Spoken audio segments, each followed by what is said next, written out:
Through a verdant tropical forest, the young hunter squinted into the sun. On the great blue sea, he took in a magnificent sight. Shimmering sails billowing off the tall masts of a fleet of enormous ships. As they sailed closer, he thought the men on board might well be gods, but he would find out they were anything but. Those gods, the conquistadors, would eviscerate the ancient people of the New World, pull down their temples, and destroy their homeland. In just a few years, they would virtually erase the life the hunter once knew, and the man who held them all in the palm of his hand was called Cortes.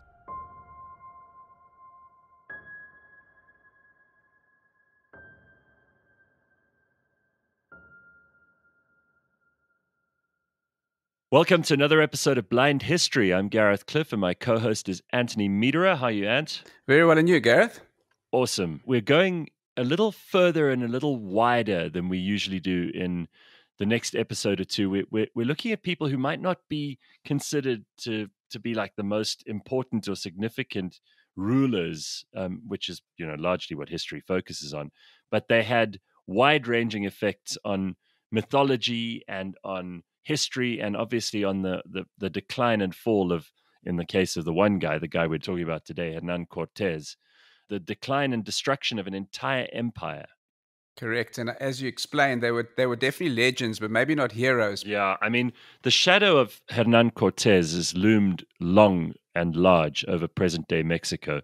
Within a few short years of landing in the country in 1519, he and his comrades would be responsible for the destruction of the entire Aztec empire and their culture. I mean, that's a horrible thing to think about. And, he's celebrated in Spain, but in Mexico, I suppose they've never really recovered. No, they haven't. And it was genocide in those times and during history. People don't necessarily look at it like that. But in this case, I think it was significant, over 200,000 people. The Aztecs, have centuries and centuries of development and of what they've stood for and what they brought to the world just wiped out. I've got a little sculpture on my wall in my downstairs veranda, which is the Aztec calendar, that famous Aztec calendar clock, which was supposed to have been, 1,000-year calendar. And that's pretty much how I picture when I think of Aztec. And in this case, they were actually called the Mexica, Mexicah people. They lived on a number of islands in a lake which is now gone, in exactly the space which is occupied by the center of Mexico City now. But those people were they were a very advanced and well-developed and complex civilization by the time he came along. There are contemporary pictures of Cortes, which portray him as a typical conquistador, the neatly trimmed little beard and that steely gaze. But it seems that he had this uncontrollable ambition and a deadly determination. He was one of those people who just came along at the right time to cause havoc. Yeah, and I think often, like many of our legends that we've covered in history, I mean, charisma is what he had, and that's how he got all the people to go with him. And they just couldn't snuff him out. He just would not go away. Well, he was born in Spain in 1485. He was born to a family of noble blood, but they were poor. They were actually called hidalgos. And these people were quite common in Spain, but there were lots of nobility with little bits of money, so they were of good stock, but they didn't have any cash. So maybe that's what explains his upbringing and his greed later on, and was probably the driving force behind all that ambition that we're talking about. There was a relative, I think one of his uncles, that was a famous military man that was fighting in Italy and was one of Spain's top military strategists. So definitely that did run in his blood.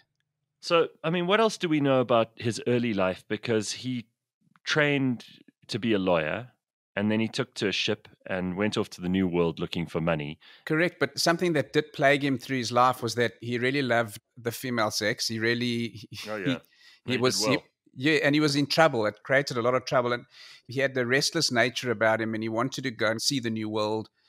he made a decision to go, and he got what money he had together. And his father had managed to get him on an expedition that was well set up and he would be well supported. And he actually literally missed the boat. And the reason why he missed the boat, he was upstairs in one of these villas, sleeping with a lady, and the husband came home and he had to jump out the window and he broke his arm. So so he couldn't go on the voyage and he had to wait to repair a bit. But that just gave you an inclination of what was to come. Some of his key relationships fell apart because of this challenge that he did have. While we're talking about his relationships, there's this rumor that he murdered his wife. We know that he also had an affair with an indigenous woman in Mexico who also became his translator, and he had children with her. Yeah, and Martin was the son who became the first proper Mexican, as they call it. So it was a mixture of between the Europeans and then the natural population. There's a lot of complicated stuff that happened in the middle of his life, and it's probably not that interesting to most people, so we can skim through it. But he landed in Hispaniola, which is the island which is now half Haiti, half Dominican Republic. And he came under the wing of some quite important government officers there. You know, he was quite a dodgy guy. Like, he did a lot of things in Cuba and Hispaniola that you'd probably consider to be not very ethical. He was trying to get ahead. You know, like so many people in the 1500s, he was just trying to get ahead. And he would lie and deceive and steal and pretty much do whatever he needed to do to get to positions of authority and power. And most importantly, to get his own small army under his wing. But he was well liked. The general population of these settlements loved him. And also Velasquez, the governor of Cuba, it wasn't called Cuba at the time, it was his protege, and he really saw great things for him. And so he had this lavish lifestyle behind the scenes, and he spent a lot, but he couldn't do wrong until he had an affair or ultimately married Velasquez's, I believe, sister-in-law. But he apparently stood her up at the altar. There was some story, so he wasn't allowed to go on this expedition. And he basically thwarted the guy. He was forbidden to go on this expedition, and he just ignored this governor of Cuba and went ahead and did it anyway. Exactly. And then from that point on, there was bad blood between them. Now, he went off with some cannon. He had some men on horseback. It wasn't a huge army. You know, he basically had a fair number of soldiers with him, enough to cause some trouble, but not enough to conquer the whole, you know, Mexican empire at that point, or so we thought. There were so many stories of this incredible city that was the size of what they knew as Constantinople or Naples in Europe, with these big palaces and gold everywhere. And so he was absolutely drawn to that. And every single cent he had, he put into this expedition. And he did put together a reasonably sized force, but he was actually a very good strategist. So a lot of the battles he had with the many tribes, he did with a smaller force. So who were these Mexica? Who was this empire, and who was Mokta Zuma? So Mokta Zuma was the king, the emperor, the head of the Aztecs. And there were a lot of other tribes around the area that were allowed to run autonomously, but they had to pay homage of whatever sort it would be. Like vassal states. Exactly, like vassal states. And often what they had to pay in terms of taxes, and that was human sacrifice. I mean, each week, I believe, or could also be daily, they would have human sacrifices. It was part of their beliefs. And that was one of the things that absolutely repelled the Spanish, you know, coming with the Catholicism, and they couldn't believe what they're doing. But having said that, you know, they were shocked, but while they were scalping half the flippin' Aztecs, so it was very ironic. Yeah, I mean, you know, that there was this idea that because they believed they were superior, conversion of the indigenous population was a priority to them. And they hid a lot of their ugliness and their genocidal, I suppose, what would you call it? Genocidal impulses. They hid under the cloak of, oh, we're converting these people and bringing them into civilization. In effect, both sides were as violent as each other, and it must have been a very bloody time. But these Aztec temples that they would sacrifice people on, they'd basically cut out their hearts while they were alive and then throw the body down the stairs. You know, it's quite something. And these beautiful palaces, but they stank because of the human sacrifice of it. But if we can just imagine this expedition then landing on the peninsula of modern day Mexico, and what made him so different, what made Cortes successful, and he was one of the greatest. I mean, literally next to Columbus in terms of finding the new world, etc. He was really, really up there, and he wanted to be. He told everybody he was up there. I think that's there was a lot of insecurities there, but when he actually got to the peninsula, he met a gentleman by the name of Geronimo, and he ended up being an interpreter for him, which was massive because it helped him then infiltrate into the smaller tribes. And he found out that the smaller tribes actually hated being vassal states of the Aztecs. So that's what built up his small army into a significant army and then managed to be able to take on the Aztecs.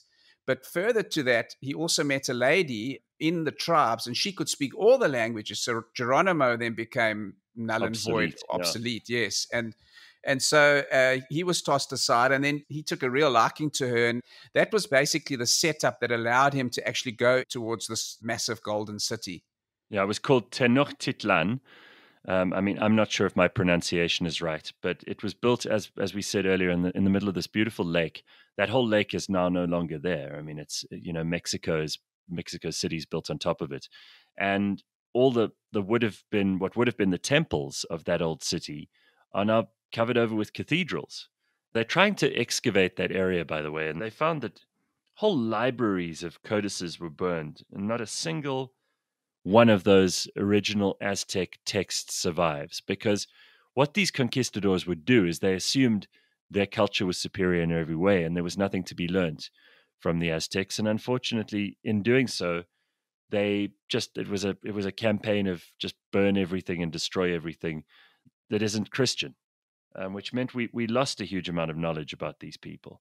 And there are a couple of ruins that you can go and see right in the center of Mexico City, but it must have been beautiful at the time. I mean, to get there, you needed boats, and it was in the middle of this big lake, and the lake was brackish. But one of the reasons that these people were so extraordinary to many Westernizers, they would do what Westerners at the time didn't do. They used to bath twice a day. I mean, the emperor used to bath 4 times a day. And they used to use beautiful mountain spring water.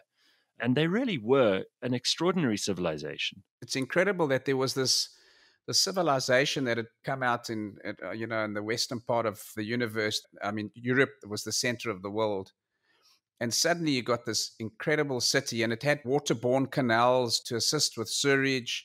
They were extremely far advanced, but obviously naive. And there were ways that the Spanish could actually take them out. And the fact that they took them out so quickly showed they had no idea of how to fight against this new enemy. And putting the human sacrifice aside, they peacefully coexisted in this big city. Yeah, apart from chopping people apart and throwing their heads down the stairs and cutting out their hearts while they were still living, they were very peaceful. In general, they were peaceful. I mean, that shouldn't really, tarnish their reputation at all. But we do know that one of the ways that he conquered that city was to cut off their fresh water supply. Yes, that's true. And of course, they didn't have steel. So it must have been much more easy to run your steel sword through someone than to fight them with a wooden club. They didn't have any means of fighting back with the same amount of force. So it didn't take too long for Cortes to completely destroy their empire. And of course, he was celebrated at home, and he was forgiven for disregarding the orders of Velázquez, and he was allowed to assume a coat of arms. He was given a noble title, and the people of Spain thought he was a hero, and he still continues to be celebrated in Spain. In fact, there's a monument to him in the city of Medellin in Spain. But he did have a sort of not a love-hate relationship, but I think behind the scenes, people were working against him, like Velázquez, who never went away. And he would go to Charles V and just tell him, how bad this guy was, and he was killing innocent people, and ask him why you destroyed a whole empire, et cetera, et cetera, and where's the gold and all that. So he kept having to go back to Spain, to King Charles V, and explain why he did it, and some of the letters that he wrote to Charles V about the city. I read these letters, and it's incredible. It takes you maybe 20 minutes to read one of the letters, and he goes into such detail of what the Aztecs do every day, and where they get their food from, all the massive markets they have.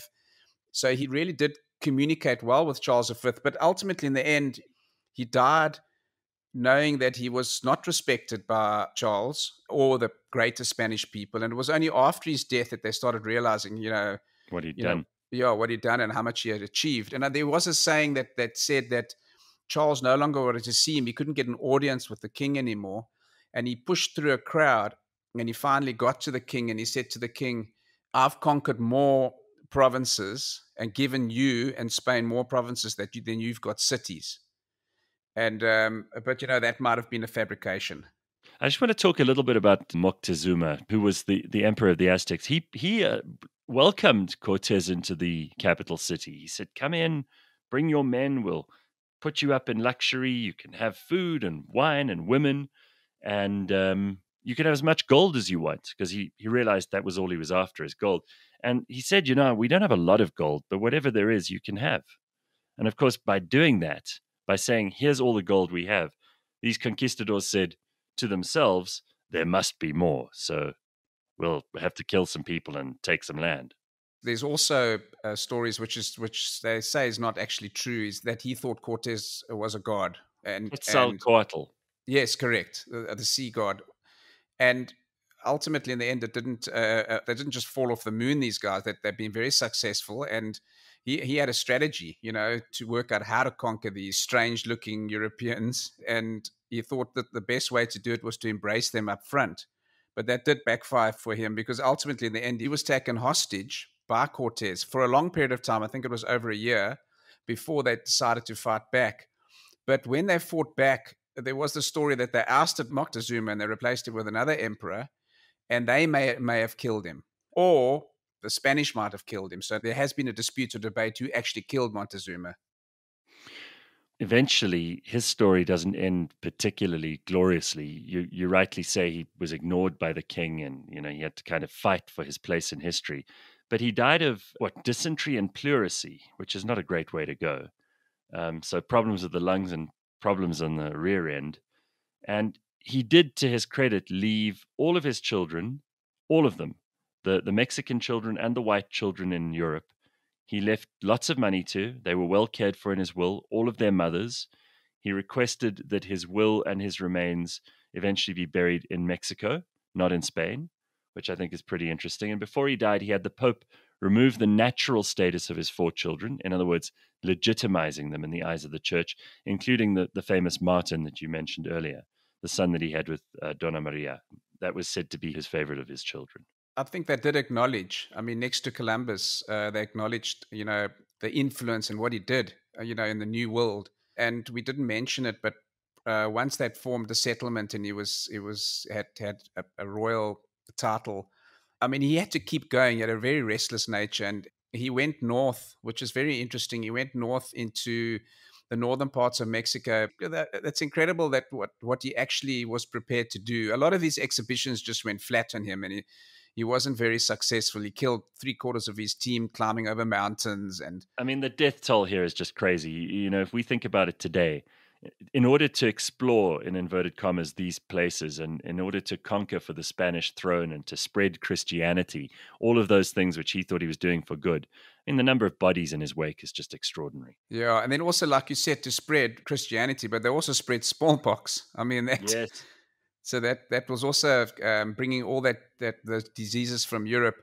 But finally, when he went back to Europe and he'd been snubbed because one of his fellow countrymen was now famous for taking Peru, and so he was getting all the accolade. So he went after Barbarossa, which we spoke about in a previous Blind History. The pirate. Correct, yes. And he went after him, and he got injured in that. And then not long after them, as you mentioned, he got the shits, so to speak. He basically died of dysentery, and that was quite sad. Well, there is a lizard named after him, a kind of subspecies of Mexican lizard, which is called Cortes. So he got that named after him. And of course, there are lots and lots of statues and representations all over. There have been movies made. There have been theater productions put together. And Mexico is still dealing with the aftermath of what happened there. Correct. And that's a long time ago. It's amazing. It really is. He was, if nothing else, a man who let nothing and no one get in his way. Blind History is brought to you by Taylor Blinds and Shutters. All the episodes are available on the cliffcentral.com website and app, as well as Apple Podcasts, Google Podcasts, Spotify, or wherever you get your podcasts.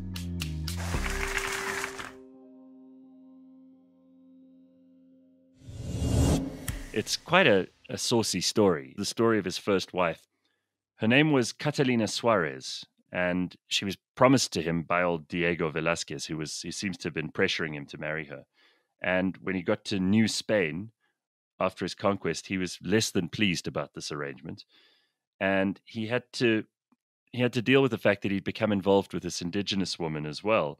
Her name was Malinche. And after a banquet during which the husband and wife argued about Cortes's mistress, Catalina is said to have been found dead in her bedroom. Now, we don't know what killed her. There's still a huge amount of speculation today. It's very mysterious.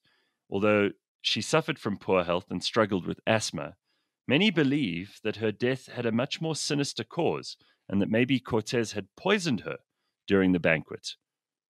He made sure to have her buried quickly and in relative secrecy, arousing even more suspicion.